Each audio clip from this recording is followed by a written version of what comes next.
शासनाने शिक्षण क्षेत्रामध्ये इयत्ता पहिलीपासून त्रिभाषा सूत्राचा अवलंब केला आहे. त्यानुसार एक मातृभाषा, एक परकीय भाषा म्हणून इंग्रजी आणि राष्ट्रस्तरावरची एक भाषा म्हणून हिंदी अशा 3 भाषांचा आग्रह धरलेला आहे.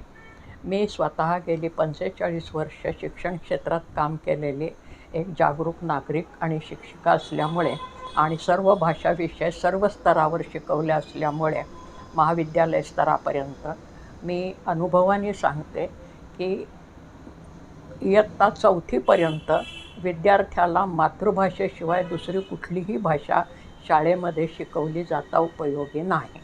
त्याला मातृभाषेमध्ये त्याचा पाया पक्का होऊन द्यावा, कारण मूल 6 वर्षाचं असताना शाळेमध्ये येतं, अतिशय लहान असतं.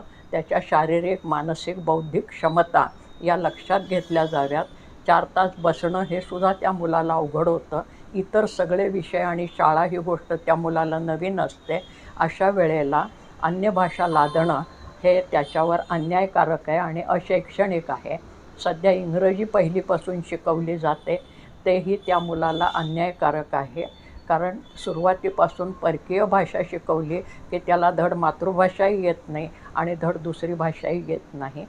मुलाला 4थीपर्यंत मातृभाषेत शिक्षण दिलं की आपोआप त्याचा एकूण भाषेचा पाया पक्का झाला की मग कुठलीही भाषा आकलन करणं सोपं जातं.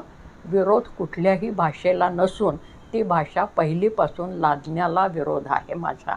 एक शिक्षक म्हणून विरोध आहे, एक नागरिक म्हणून विरोध आहे. आणि त्यामुळे पहिलीपासून जे इंग्रजी शिकवलं जातं तेही योग्य नाही आहे.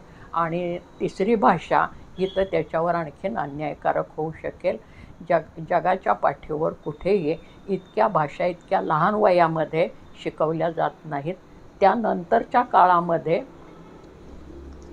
5वीपासून दुसरी भाषा आणि 8वीपासून तिसरी भाषा हे मुलाला शिकवली जावी, ती पद्धत आजपर्यंत होती आणि ती रास्त होती असं माझं प्रामाणिक मत आहे.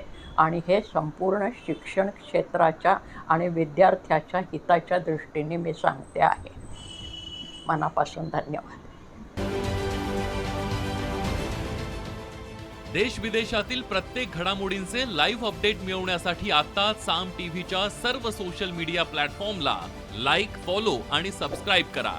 तसंच सर्व नोटिफिकेशनसाठी बेल आयकॉन प्रेस करायला विसरू नका.